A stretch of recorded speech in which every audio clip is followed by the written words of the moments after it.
భద్రాద్రి కొత్తగూడెం జిల్లా అశ్వారావుపేటలో అయోధ్య నుంచి వచ్చిన అక్షింతల్లో నియోజకవర్గంలోని 70 గ్రామాలకు వితరణ కార్యక్రమం అంగరంగ వైభవంగా జరిగింది. అశ్వారావుపేట వాసవి కనికా పరమేశ్వరి దేవస్థానం, విశ్వ హిందూ పరిషత్ ఆధ్వర్యంలో అక్షింతలు కళాశాలను అశ్వారావుపేటలో ఊరేగించి ప్రతి ఇంటికి ఆ సీతారామచంద్రమూర్తి వారి ఆశీస్సులు అందేలా అక్షింతలు శ్రీ సీతారామచంద్ర చిత్రపటాలను అందిస్తున్నారు. 1990 అయోధ్య ఘర్షణల సమయంలో లాల్ కిషన్ అద్వానీ పిలుపు మేరకు అయోధ్య కరసేవకు వెళ్లిన తనికెళ్ల రవికుమార్ ఈ కార్యక్రమంలో ముఖ్య అతిథిగా పాల్గొని 90వ దశకం నాటి అయోధ్య ఘటనలు, లక్షలాది మంది చనిపోయిన హిందువుల గాథలు, రామ మందిరానికి వెళ్లే దారిలో పడ్డ బాధలను గుర్తు చేశారు.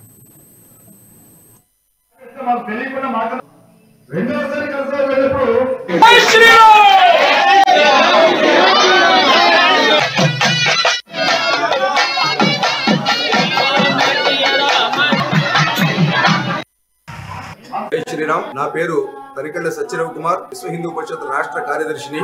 ఇవాళ యావత్ భారతదేశంలో ఉన్న గొప్ప ఆధ్యాత్మిక రామ భక్తి భావనలో అందరూ కొలతూగుతున్నటువంటి శుభ సందర్భంలో అయోధ్య రామాలయ విగ్రహ ప్రతిష్ఠ జరుగుతోంది. గ్రామ గ్రామానికి రాముని అర్చిత అక్షంతలు లక్షంతలుగా స్పర్శ ద్వారా వృద్ధి చేసి ప్రతి ఇంటికి పంపించే కార్యక్రమం శ్రీరామ జన్మభూమి తీర్థక్షేత్ర ట్రస్ట్ ద్వారా నిర్వహించడం జరుగుతున్నది. రాముని పవిత్ర అక్షంతలు, రాముని మందిర చిత్రము, రాముని యొక్క మందిర దర్శన ఆహ్వాన పత్రము ప్రతి ఇంటికి అందించబడుతున్నవి. ఈ కార్యక్రమంలో ప్రతి ఒక్కరూ భాగస్వాములు కావాలి. 500 సంవత్సరాల సుదీర్ఘ పోరాటం చేశాము.